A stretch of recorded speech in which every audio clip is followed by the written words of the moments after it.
correctly with the correct amount. D20 Radio, where gamers roll. www.d20radio.com.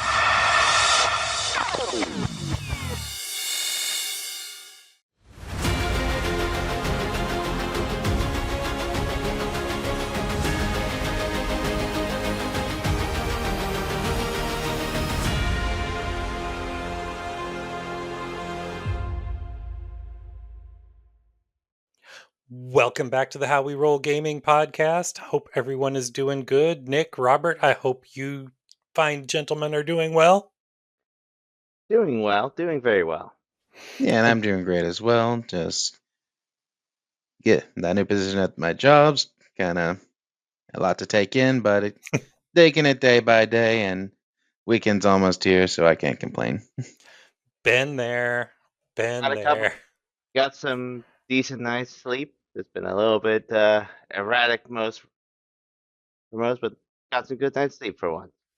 The boy and I went to go see the 20th anniversary release of Revenge of the Sith Monday night, and I'm going to bookend the week with another movie and go see Thunderbolts Ding on Friday, tomorrow night, as we're recording this. That's our Revenge of the Sith on Monday as well, and had a decent crowd where it's like we kind of just did all the lines. It was kind of fun. And I wasn't able to do that, but I did get all caught up on Andor on Disney Plus, so that's what I did. Right on. We will have to talk before the game on Sunday, in spoiler terms, because we don't want to be a spoiler podcast. Of course not. But just initial thoughts: yay, nay. I'd say yay so far because I like what they're approaching, and I can't wait to see what they handle with it. I will say a bold choice for 3-episode arcs. But yeah, and besides, spy dramas are always fun. And I'm just going to say, it's very Tinker Tailor Soldier Spy. If you haven't seen that, that's a great spy thriller. I'm just going to say this too, given that she's prominent in the series, but nowhere to be seen in Rogue One. When it comes to Bix, I have a bad feeling about this. They haven't said that in there, but if they do say that in that series, I can imagine it's going to be way worse than any other series. If they say I have a bad feeling about this in Andor, that's a bad feeling. But speaking of catchphrases, I was far too giddy in the 20th anniversary intro to Revenge of the Sith when Hayden Christensen's like, and this is where the fun begins. I was like, he said the thing. He said the thing. Well, for me, it's always been the hello there. General Kenobi. And then Saturday, I will be going most of the day to partake in annual free comic book day. My friend Dave and I always make a day of it. I get to his place about 8 o'clock, and between all the stores that we hit and sales and grabbing some food while we're out, I get home around 4 or 5 o'clock in the evening. And we can attest, he's shown us the app with all his itinerary.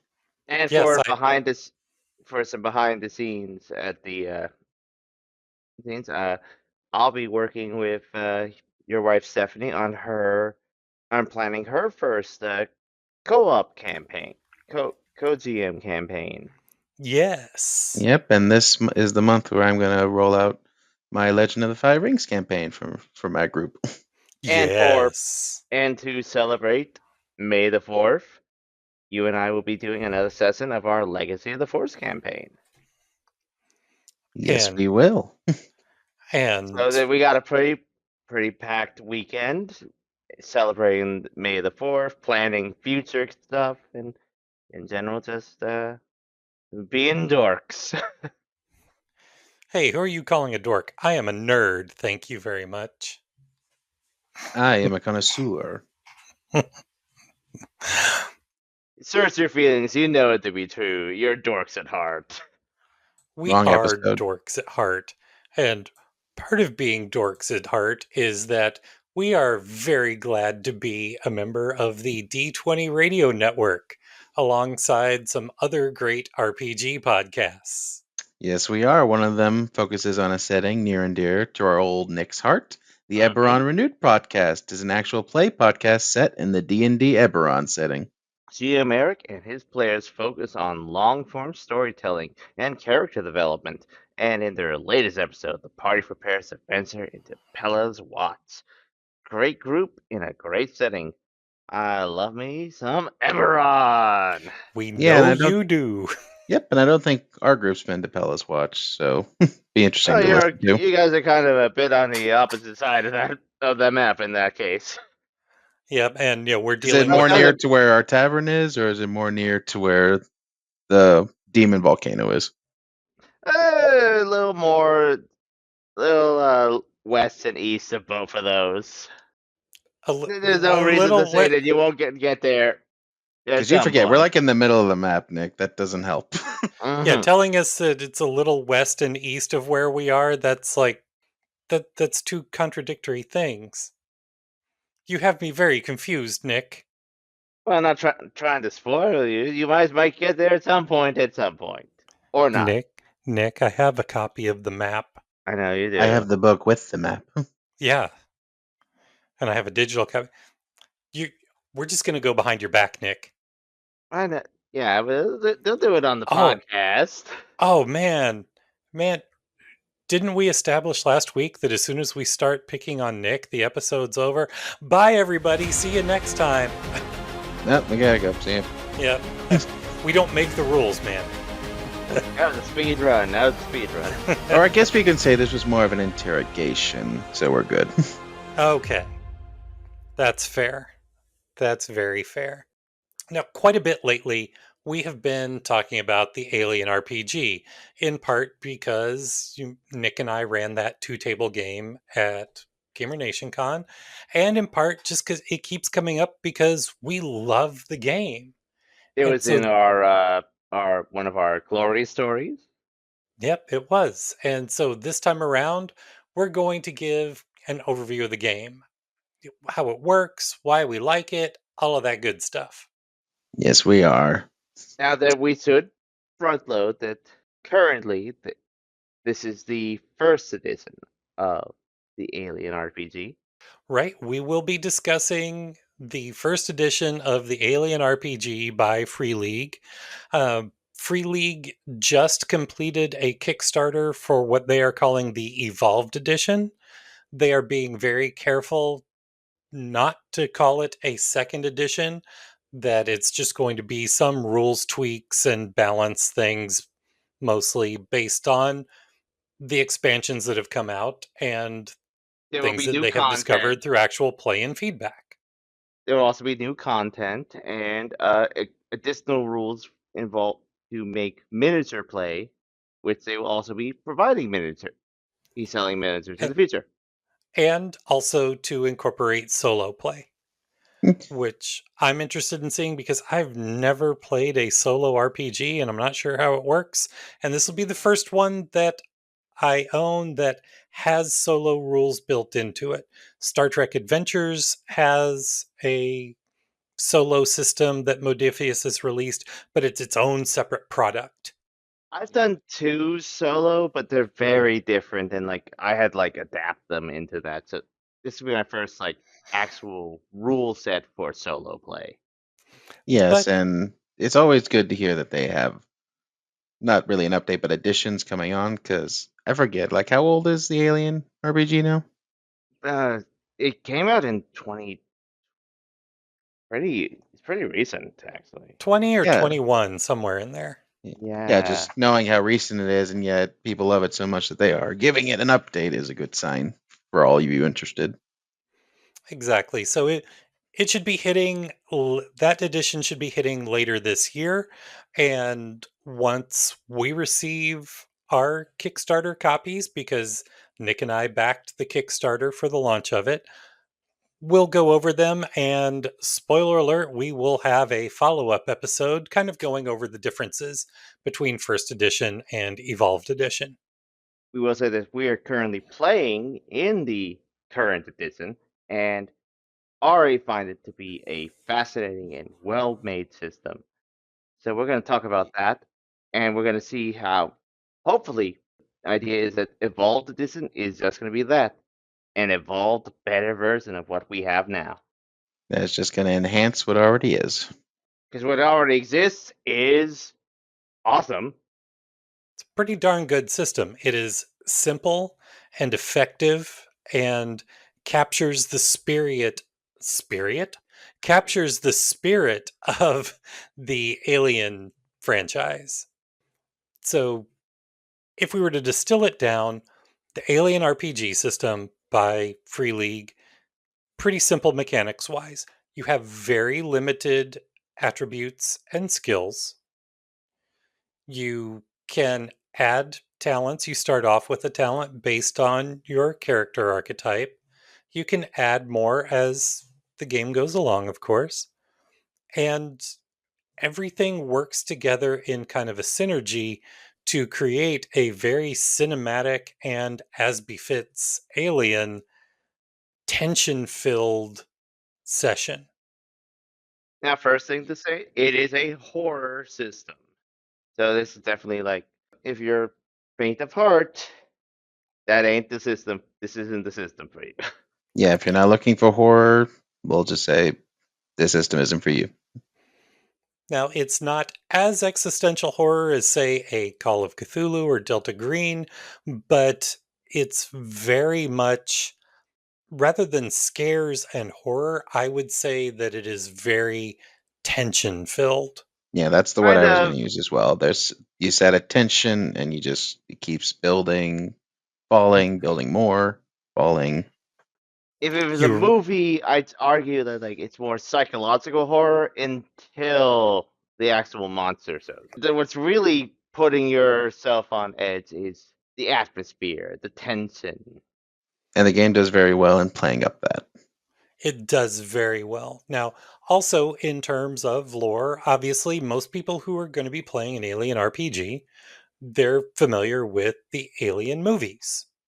And so they're wanting to kind of capture that essence. So the book is beautiful in that it incorporates everything that has come so far, with the exception of the Alien versus Predator crossover movies. But it encompasses everything that has been filmed, and it also has a nice little I don't quite know how to put it, almost a choose your own adventure aspect, in that while It acknowledges includes expanded material. it acknowledges expanded materials, including William Gibson's unfilmed draft of Alien 3 that has since been made into an Audible original audio drama that completely conflicts with the filmed Alien 3, and the way that the book and the game system posits those events is that They could have pieces happened. of each may have been what really happened, but we don't know. So if you're And more they partial to William Gibson's story, great, that's what really happened. If you're more partial to just saying, if it's on film, that's what counts, and ancillary media doesn't, then the filmed David Fincher Alien 3 is what counts. Yeah, the great thing is it doesn't make you choose. there's a vast history of also Dark Horse comics and Now, Marvel ancillary media. Comics, Now Marvel comics as well. They're just like, they say that like you can expand and look into those, adapt them, work them into the system.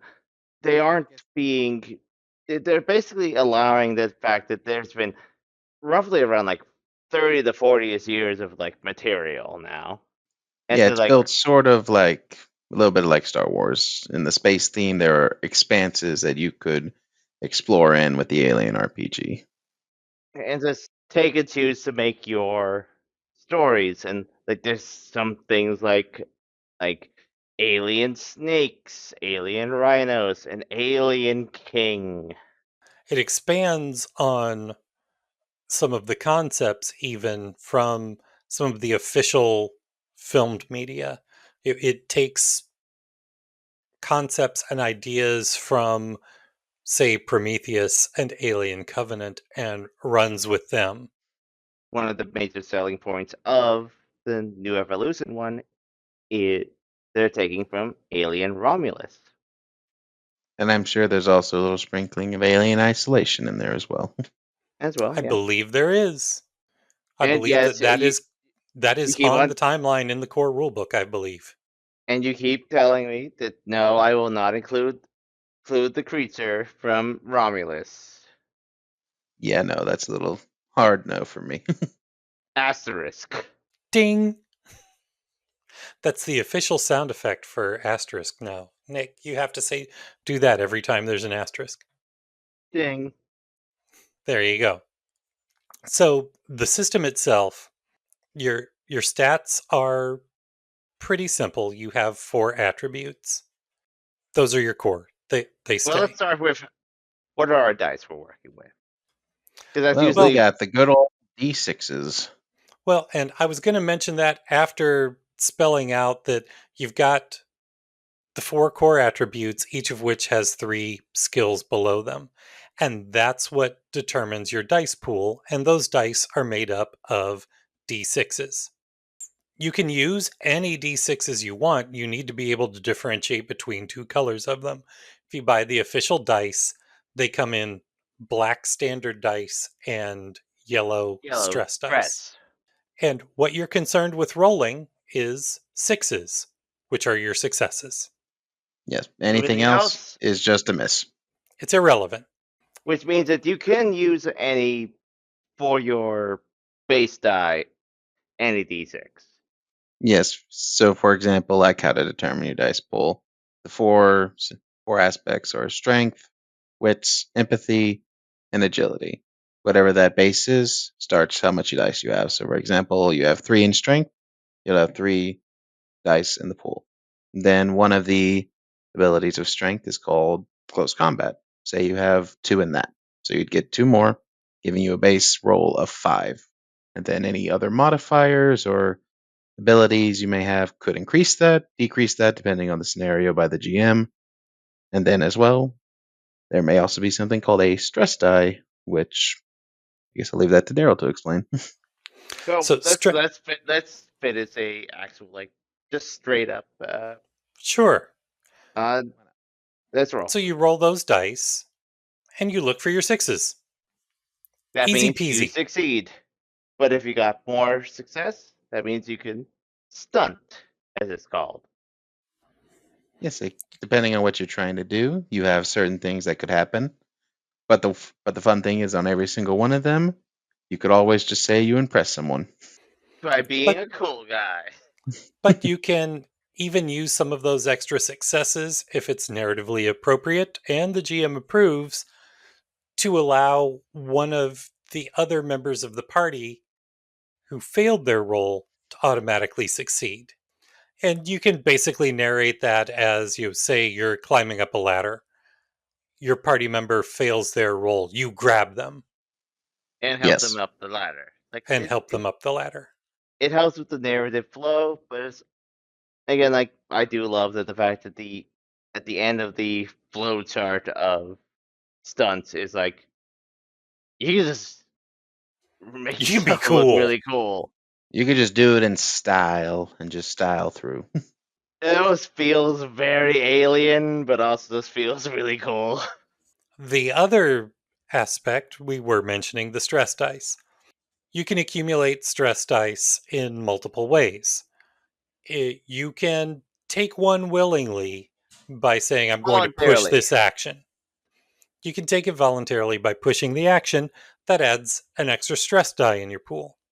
Which is why we said like if you're going to be using non-alien dice, differentiate them by some degree, like color or like separate them from your pool. Color or what they are. Like some D6s will actually have the number written on them. Some of them just have dots. If you just know a way to differentiate them, that's all you need. Yeah, you just need to be able to differentiate.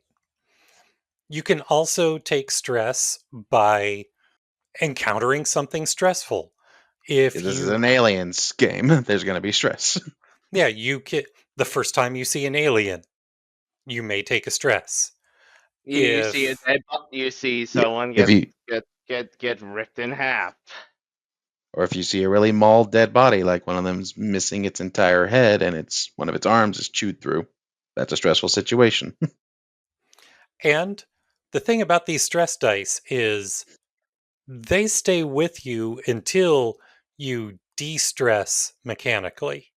There's a good reason that you want some stress die. That gives you an extra dice on your dice pool. Right, you have that extra chance of success. But The you also downside, have a chance that the one result is called a panic. yes, it's easy to tell with the official alien dice because they have the picture of the face hugger on the one symbol. In the case if you don't have that ability to have those, it's always the one. On the dice that Always you determine is your stress is die, the stress die. and when you panic, you don't. Well, that's The when the fun thing fun. is because it's on a table. And Robert hates him some tables. Oh, totally hate them. So you roll you roll a panic, you roll a single d6 and add the result to your current stress level. And then you consult the table. And panics can be anything. The results can be anything from keeping it together, which means nothing happens. You're like it's scary, but I'm like, oh, I'm good. I'm good. Go to something like you have a nervous twitch, or you freeze, or you flee in the opposite direction, or our Or personal our favorite, favorite, you scream. And before we go into the explanation of Scream specifically, some of these panic results may lower your stress but raise the stress level of anyone around you. and It also may it raise your put stress level and or raise the put stress level, or make everyone else do a panic roll themselves. which is Yes, exactly what Scream does. Scream raises the stress level of everyone that can hear and causes them to roll a panic, Which results in which my can favorite result idea. in if you have high enough stress. My you can favorite get an thing. endless cycle of screams. The and scream. it The scream and cycle. it and it's up to your group whether you want it to be an endless cycle or you have a hard stop on the number of screams you can have in one round. Or what we have adopted is after, I believe it's what, 2 rounds I of think Two two or rounds. screams? three. After 2 or 3 Depending on rounds of screams, depending on the situation. then someone can roll their leadership. To calm everyone down because that's one way to get rid of stress is like if you're in a non-stressful environment, you can de-stress as long as you're there for, is it like, did they say an hour in the game? I forget. Depends on if you're in like a safe location. Or like Daryl said, someone could use their leadership to calm people. But Or that also works There as well, there are some depending on how talents safe. that will allow you to de-stress yourself and or others, and there are Certain drugs that can there are can pharmaceuticals that can yes. de-stress you. But when we say talents in the Aliens game, you have your attributes, you have your skills, but then you also get to choose talents which are related to your career that you choose in the beginning. and careers are pretty simple. They're your classic classic. Yeah, you could be a doctor or a mechanic or pilot, or depending on what you're playing, You can be a bit more abstract as you could also be just a kid. Yep, there's a kid archetype, and of course this being alien and one of the most popular movies in the series being Aliens, you can be a colonial marine. Yes, you can. And depending on the game you're playing, you might want to be one or the other. You could also be an android. Yes, and androids are fun because they can be secret androids. Yes, because being a secret android, this is one of my favorite bits of the system. It's tied into one of my favorite bits of the system, which is everyone, I won't say does, because depending on the type of play that you have going, not necessarily. But arguably the But best way of playing. The arguably right the way of best way playing. of playing is everyone has a secret agenda. Or at least a goal. That may sound Everyone has an agenda regardless of how you're playing. Whether that agenda works in the benefit of you of your group as a team is entirely up to you. that's it. Like, because if you're playing a role playing game, obviously you have a quote unquote goal, even personal, or yeah, you exist in a world it's dog eat dog. An alien recognizes, just like in the movies, that aliens are dangerous, but people can be just as dangerous. Yep, the aliens may be dangerous, but to quote Warrant Officer Ellen Ripley, you don't see them screwing each other over for a goddamn percentage. Exactly. So I love the agenda system because the agenda system gives you so much to play with. And The even in campaign play, like it can grow, it can change, but like campaign play, what do you mean, Nick? Yeah, but what's campaign Could play? you elaborate on why you specifically said campaign play? I mean, these are because role-playing games. Don't except for one-shots here and there, doesn't everyone play a campaign? the alien system has differentiated between two types of play. And what are those, Nick? Cinematic play is a more structured, in terms of how they presented, like several session plays, where it can be as much as you wanted to, as long as you wanted to, or proper campaign play, which is your classical like D&D campaign storyline, expanding going on. So you're saying cinematic would be more like basically we're playing in an alien movie. Yeah, much more structured with characters that aren't meant to like they can grow a little bit through the storyline, but ultimately the end goal is sort of railroaded. If cinematic play is a lot like an alien movie, why, that sounds like I should expect a high body count of PCs. An alien definitely delivers because You're squishy. you're very squishy and it's very, very easy to die.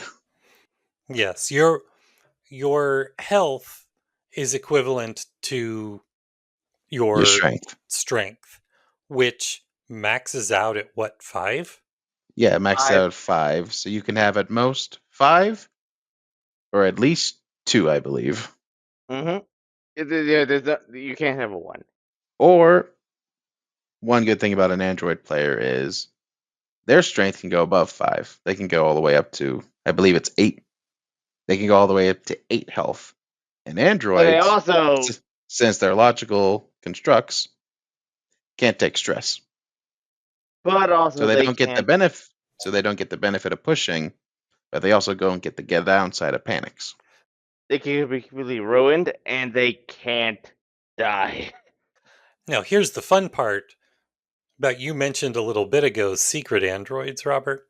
Yes, secret androids. If the Android PC's agenda says that they are secret, they play like normal. And And, they'll and pretend to take stress, but your player will actually take stress because you're a secret android. right. So you take stress, everything operates as normal until such time as they might be revealed as an android. And after that, you play like an android. You get the bump in health and strength. You can't take any more stress, but you're also outed to the group. And depending on how your group handles that revelation, And what can the be good or bad. android's actual the android is actually now their true personality and secret goal. Yeah, because reveals can be interesting. I remember the first time we played a cinematic, one of our other players was a secret android. And he got revealed because I thought he got injured fighting an alien. So I took a syringe and tried to stab him to help him. And he started bleeding milk. And that's how he was revealed. Yeah, it's Oh a yeah, I just fun loved how fun you thing to played it. do. You played it actually. Both of you played it really well. It's like I'm sorry. It's like you're like I tried to help you. It's like it was really good. It was really good and it helped with the roleplay. Now, another thing that as a GM I like about this system is when it comes to the adversaries, which aren't entirely limited to the aliens, but we're talking mostly about aliens and other created life forms if we're referencing Prometheus and Covenant and the like again, is Certain that combatants. Especially with coming out this summer ambiguous alien Earth looks really Yes, I want interesting. my Alien Earth. Come on, Hulu. so what I like about the adversaries like that is as a GM, I don't have to strategize for them. The way the adversaries work is they have prescribed things that they do if someone gets near A and move set, a move basically. set, and then if they're if they get close enough, you roll a d6 and that determines if they leave and ignore you, if they attack or whatever. It's And all then on the you table. roll that attack. And I know you love it. It's a table. It's a table. And the attack table, well, it could be something as simple as it scares you, like it gets up in your face and just roars. Or it could be if you roll a 6, because that's the one thing about this table is you don't want to roll a 6 because that's The, the, hi- usually, the higher is bad. Higher is bad. let's just say on a 6 for an alien warrior, that's head bite, which I believe if it hits you has an automatic crit of really high that could be instant death. Then it's just if it hits and then it does the actual roll for it. Yeah, pretty much all of the sixes are insta kills. It does require a separate roll, but it's like at that point it has enough dice in the pool to Because when an alien attacks, it has to roll its own dice. And for a normal character, say you're shooting a gun, you could maybe roll up to, without any modifiers, and you stat it out well, you could roll maybe 7 or 8 dice. 7 or 8 dice. Alien warriors have a base of 10 that they roll. Yeah, And they if it, just need one. They just need one success. The amount of success doesn't really help them at all. They just need one. you just need one because they always have that base damage, and if they're on that head bite crit, as long as they get through and hit you, you're dead. Put yourself in the same situation if you were in a cabin and Jason Voorhees is there. That's where you are. And of course, aliens, staying true to the material, if you hit an alien and you make it bleed, you also got to worry about the acid blood. Because if you're near the alien and some of that acid gets on you, now you take acid damage. yes, indeed. One thing that I like to do when I'm GMing Alien, and I've seen Nick do this too, because both of our first times playing, even though it wasn't the exact same session, were run by the same person who did this. It's the same talk. And shout out to Brev. Brev, thank you for giving us a wonderful introduction to the Oh system yeah. that we We had were been just wanting to play for a while. If at all possible, I have the players roll for the aliens because it's all table based. It's all table based. I'm not saying, roll this attack or pick an attack to roll. Just roll me a d6. And for those of us who are known to roll high, you don't want me rolling the attack. No. Because Robert is, depending on your point of view, Robert is either cursed or anti-cursed when it comes to rolling attacks against other players. In the playtest before the convention, when we ran the alien thing, I was cursed because you made me roll an attack on myself and I got the 6. But that's not to say that aliens leaves you completely defenseless, because you do have armor, if you can find it. And you do have weapons, if you can find them. And it could be something as easy as a nail gun or the big smart gun. The campaign that we're running right now, and despite my best attempts, I have not killed a single player in this campaign here. Not for lack of trying. One of our players was literally right in front of the alien and somehow dodged a head bite. Of an alien queen, and had an alien head bite right in front of them. And my character narrowly avoided the surprise tail spike that was going to puncture me right through my chin by just dodging to the left. They're playing in a campaign that is slightly where they have a lot more armor. They're playing as colonial marines. They have actual armor, stuff that can actual armor, military grade weapons. They can actually, their average weapon can kill an alien, because in the alien universe, it's like a 9mm, and you're fighting against a thing that can puncture through titanium or something. Yeah. And if it does puncture through it, guess what? You just got sprayed with molecular acid. Yes. Which is also a good thing that if you ever want to play this, you decide. Do you want the potential for more combat with colonial marines who can actually stand toe-to-toe to aliens? Or do you want to raise the tension by playing regular colonists who would have to be more aware of their surroundings and more in a fight or flight response? But the bigger problem is, you need more heavier firepower, stronger materials if you're going to go colonial marines. If you're doing your average areas, 1 or 3 xenomorphs is a problem. If you're a colonial marine, multiply that by 10. But if you are a colonial marine, Overwatch is your best friend.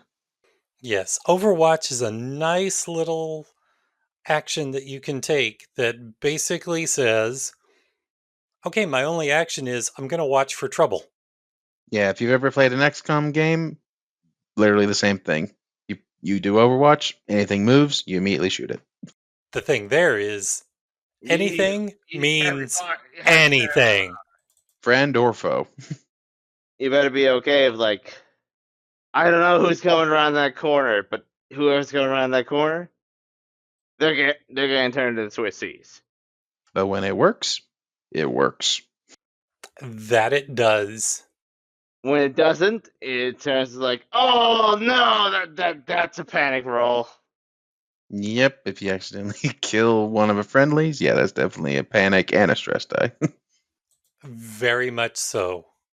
Now, we've talked a lot about equipment, armor, aliens, but you can't forget the vehicles either. And they are important. It's a sci-fi settings and a military setting as well as a regular setting. You got trucks, you got pickup trucks, you got space freighters, and you got some big old capital ships. Yep, and you got ACVs, dropships, jet fighters. That's on the American side. American? What do you mean, Nick? I thought it was all American. Well, you gotta remember that there's the UPP, the Union of Progressive Peoples. You know I can't not make that joke anytime you say UPP, Nick. Yep. Or as I like to call them, the space commies. But they are the space commies. They are the space commies. And then there's also the 3 World Empire, which is basically what if Britain, Japan, and I forget the third one, but they just decided to work together. The book goes into some nice detail, fleshing out the world that we only see tiny little glimpses of in the movies. Tiny talks about like little, and we actually get to hear about like in Aliens. It's like we're gonna do a bug hunt. It's like we get to talk about the bug. Yep. In fact, our campaign, the next running, is basically set after a few years after this war happened between the space commies and the United Americas, that we've been slowly building up the tension to where, oh, there's now a new war. It's on the fringe. It's like on the like teetering on like. No, I'm pretty sure the last session you said war was official. So we should just recycle the opening crawl from Revenge of the Sith. War. Nick, are there heroes on both sides? Are we gonna have a cool space battle like the beginning of episode 3? Honestly, yeah. Are there window has heroes on flying both war. sides, and or is there evil everywhere?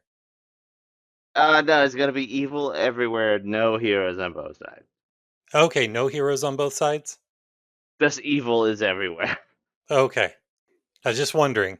And aliens reign supreme. Oh no, it's gonna be the black goo. Oh, not the black goo. And of course, Wait, is that the same black goo that killed Tasha Yar in Star Trek? No. Are Completely you different black sure? goo. Are you Yeah. sure? Okay, Stop. I'll take your word for it. but speaking of how they've dished it out, Aliens also has a great galactic map.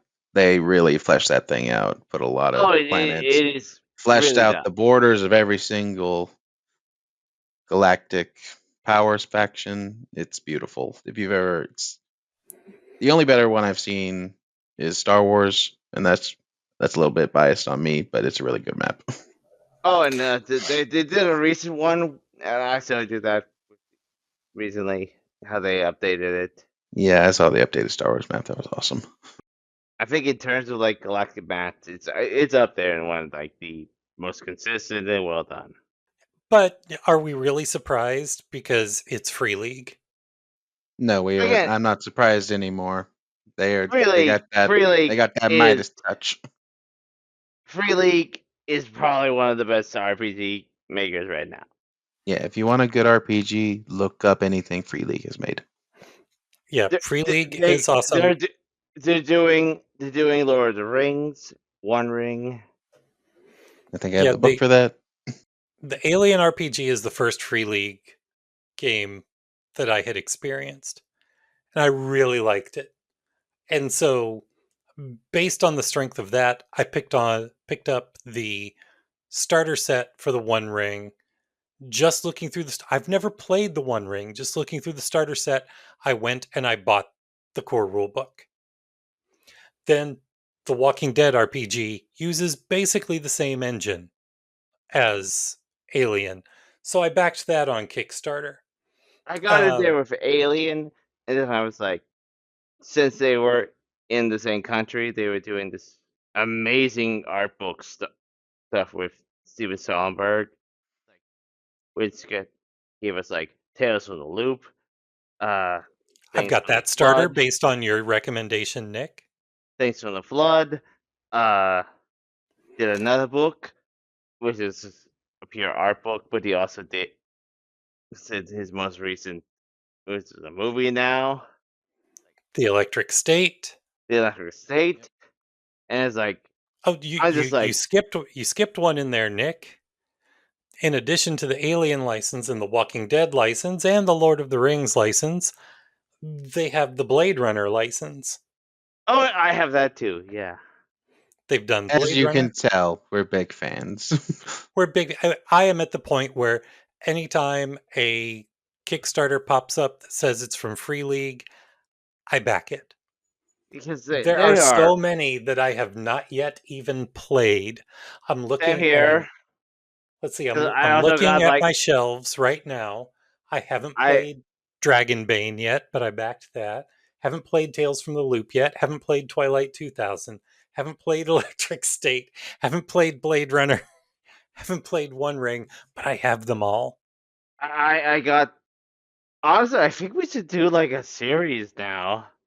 If you wanted a comparison, it's like in video games terms, Free League is like CD Projekt Red before the Cyberpunk mishap, where it was just all the games they made were good. You knew what you were getting, and at least for me, when I pre-ordered something, usually I knew it was going to be good if it came from CD Projekt Red. That's what it is with Free League.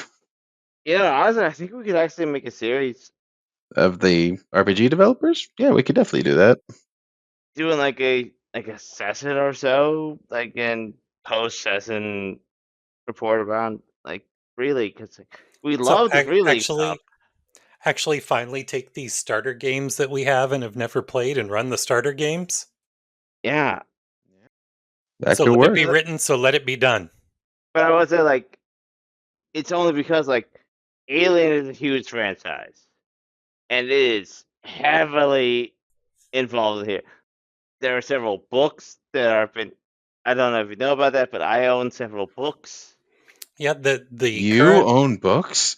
well, what he's talking about is the current line of ancillary media and tie-in novels.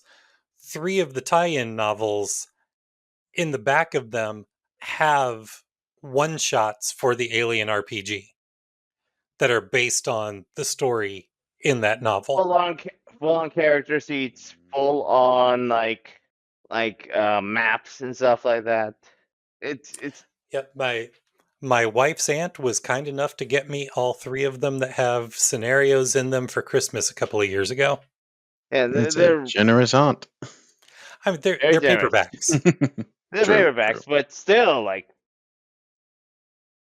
which They're means that, paperbacks, so they're like $10 but each. it's like the whole continuity is still like in lockstep. And on top of that, as with most really good RPGs these days, there is a thriving community of players making community resources for the game. Yes, like this wasn't even official, but after Romulus was made, you Daryl brought up someone had already made content from it, like alien pods, their own attacks, or Yeah, the creature in Aliens Romulus, or the whole floating blood anti-gravity.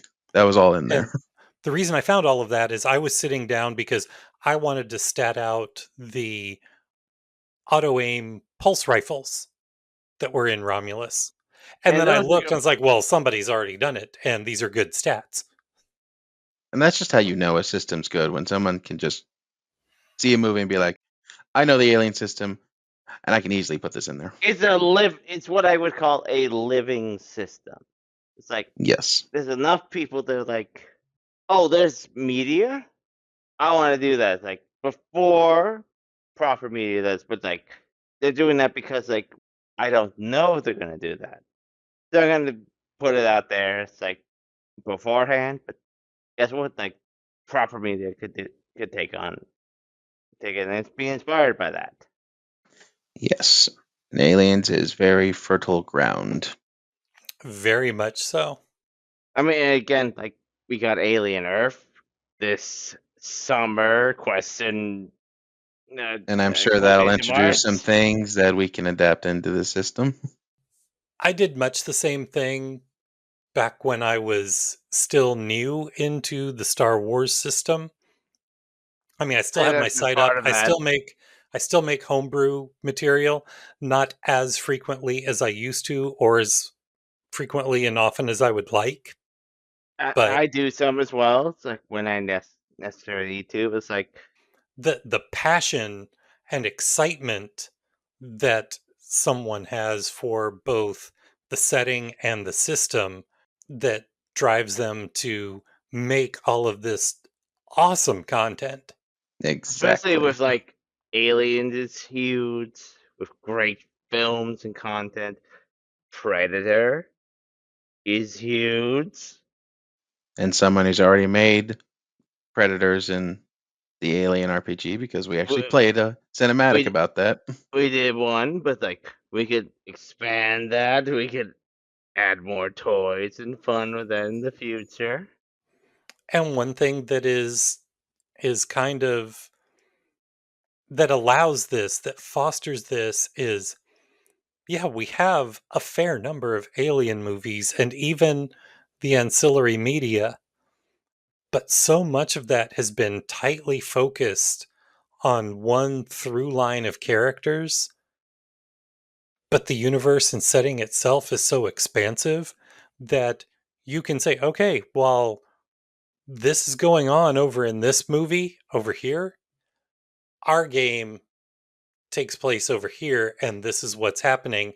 And they're so far separated that they don't interfere with one another. Oh, again, like if you actually look, Yep. like I've shown you guys the map, the official canonical map of Alien, and It's huge. it's beyond the Milky Way. Yes. It's like, So something could be happening in this quadrant. Well, we're all the way over here in this quadrant, and you will never see each other. and that helps the horror of it. It's like you're in your own area. It's like someone else is dealing with something else, but like you don't know what's going on here. Exactly. But yes, we talked about the dice. We've got the weapons, the characters, how they're made. We've got cinematic versus campaign. I think one final thing we need to talk about is like the nature of horror, because this is a horror system. Definitely. And this will be a little bit more for our GMs thinking of running in the Alien RPGs. Like, you gotta commit to Yeah, that horror. horror is a spectrum. It's also something that I've been trying to like write horror for a lot of my life, but it's like I've realized that horror is very subjective. Yes. What's scary to one person may not be scary to another. But one nice thing about it being a system based on an existing property, you have examples of the kind of horror that players coming into a game that says Alien the role playing game right there on the tin, they're expecting a certain type of horror. Yes. And so you have examples to play off of that allow you to do that. But when you're doing something with horror, what is something that is vital? Session 0. Exactly. Getting everyone's temperature on what they are comfortable with and what might be a hard pass. Yeah, But because, like if like, you work with in a cinematic aliens, do they know what alien is? because we've had some players who have never seen aliens. And fortunately, at least one time it worked and worked well. Please refer back to our RPG Glory Stories episode 5. But either way, Yes. like it does come back to the fact that knowing what your players about the horror scenario or preparing them for a horror scenario is important. Yeah. Get the feel of the room, figure out what people are okay and not okay with, and just be honest in saying, this is an alien RPG. There's going to be horror. You might The- even die. Expect to die, even. If I had to like put up like the if this was like a movie, it's like here's like the what you should expect: Here's the rating. body horror. Yeah, there's definitely going to be some body horror in Alien. Creature There's, horror, of course. it's going to be creature horror. There's going to be jump scares. Just going to be just tense atmospheres, like the dark hallway with the flickering light. And So there's going to be, the fear of the unknown, what's going to happen here. If you walk in saying, okay, this is Alien, my character doesn't know this, but as a player, I know this. Anytime something is slightly out of the ordinary, like, is there going to be a chest burster here? Is there going to be a face hugger here? Is there going to be a full on alien here? Is there going to be black goo that mutates us all? Is there The, going to the, be the whole flying snake things? are you gonna just like rip open to yourself and you're gonna watch it happen? Is someone on my team a secret android that has secret orders to snap my neck if I get too close to something? Like Is, there's a is lot of this horror. is this representative of the company just a selfish sleazebag who will be willing for us to all die so Okay, that he can get a bonus? well, that's the obvious. Is this Okay, Colonial Marine all fine, or does he have deep down PTSD that might cause him to snap and just start shooting blindly? is he a weird clone trooper? Is like I have the next like thing that drops from the ground is like I'm gonna fire blindly at everything I see. You also got to watch your stress too, because if you get too much stress, it's going to be really easy to hit the panic that just makes you entirely catatonic, and you can literally do nothing but watch as your character gets killed. Again, honestly, I will say That's that this how is I one of died in a cinematic. Yeah, it was. but I will say like this is one of the best systems in terms of like this monster is a bad guy, but there's also the fact that you could just completely like attack each other. Yeah, of every system that I've played, even other games that use the same engine, like Walking Dead, Alien is the one that I think has replicated the concept of tension and consequences to that tension and paying it off the And best. agree, because like I can agree that. we ran a dual game, and honestly, the end game was not our anything that we did, Daryl. No, we mentioned that in our Gamer Nation Con review episode. Yep, it was all the That players. the final act where we expected a great big monster battle between two different variations of alien queens, we ended up throwing that monster battle Into the out the background, window and it was a backdrop it was the background. It was like someone else because could like for the if someone else was observing it, they'd be like, "Oh, it's a metaphor." It's like inside was like, "No, these guys are just fighting each other." the players and the information that they had about the characters were such that everything was brought to the table. The players understood the assignment, and with the characters' lives on the line and all of these petty grievances that we had established for them, those petty grievances became excuses to for them to do horrible things to one another. Oh, honestly, I've been thinking about the other side that I had. It's like I was surprised how civil they fucking were. And that is Aliens. But Yeah, that's aliens. It's like the idea is like at the end, like that is actually for the ultimate like result. We wanted like monsters fighting each other, but the actual we got monsters fighting monsters each fighting each other. Yes. We Yeah, it's got human Aliens. monsters fighting each other. Well, yeah. true, no one will hear you scream, but they also won't hear you put the bullet in the back of that bastard. Yeah. And the real monster is man. The real monsters were the friends we made along the way. Well, I mean Yeah. it does kind of work with Alien, you know? They make their friends who is like, I'm your friend, and we kill the other guys because we're not friends. Oh, but now you know I killed the other guy, so I need to take you out too. It is a great system. Is there anything else that we want to touch on about the system? We did not mention Buddy and Rival. Buddy and rival. Nice. Good, good, good. So every character has a buddy, every character has a rival. They're not necessarily the same. And it can even be that Not reciprocal. not reciprocal. Your buddy may see you as their rival. And I believe you can even change your Buddy and Rival along the way. especially in a campaign setting. You absolutely can.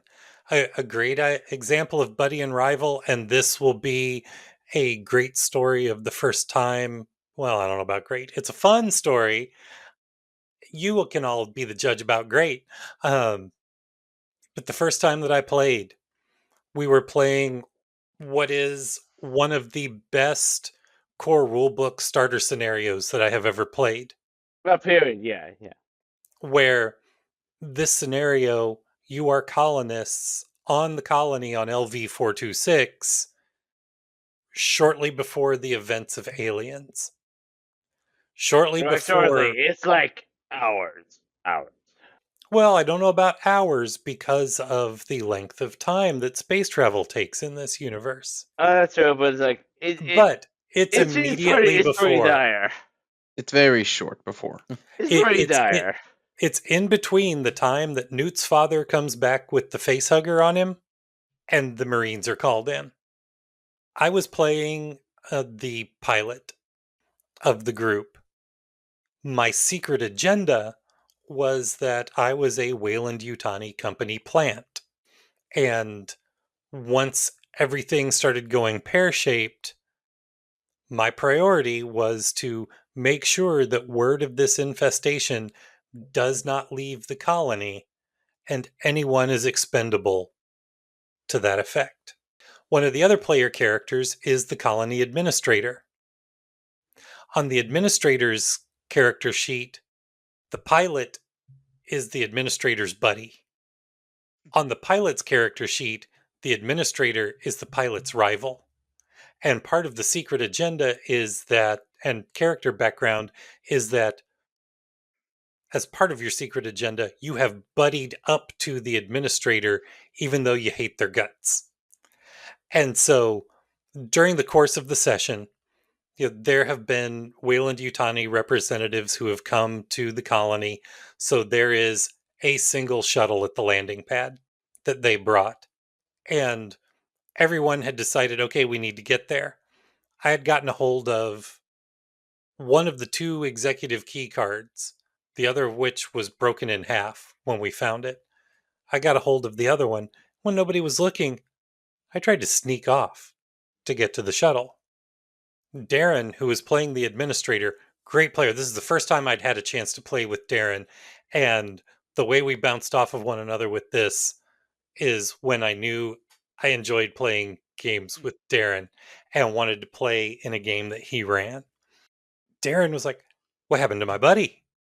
My buddy's missing. We need to find my buddy." Meanwhile, I'm trying to screw him all over and leave him behind, right? They just don't But my know this. buddy. None of the others know this. They find me. They actually kind of saved my life. We make it to the shuttle and they have to open up the hangar doors. And I'm like, you guys go do that. I'll warm up the shuttle. They said, okay. As soon as they started heading to the control room to open up the bay doors, I closed the shuttle hatch. And the administrator is looking through the window. Is like, what are you doing? Why are you doing this? I did it in real time. I won't do it here on camera because I don't know if YouTube would hit it or not. But I just looked across the table at Darren and shot him the finger, which he knew that I was in character, that I wasn't doing it to him, wasn't personal. And he called Stephanie, my wife's character, over, who was a scientist and who had computer skills, like, override the hatch. They overrode the hatch. I took the key card and threw it on the floor and blasted it with my shotgun. To which Darren says, "Okay, no, that's it. I don't care that you were my buddy. You got to die." So they killed me. And one of those 2020 hindsight things, I found myself wishing, man, if I had to do that all over again, instead of tossing the card on the deck and blasting it, I would have tossed it on the control panel and blasted it. Because Stephanie was able to repair the other key card that had been snapped in two, and they took off into space. But this was a short range shuttle. There was no ship to pick them up. So they started drifting in space, and found that there were egg specimens on board the shuttle. Fade to black. Wait, was I there? No, that was when Stephanie and I played when Brev ran it. You played a different game that Brev ran. Oh yeah, right. He ran it twice. You played Yeah. it the second time he ran it.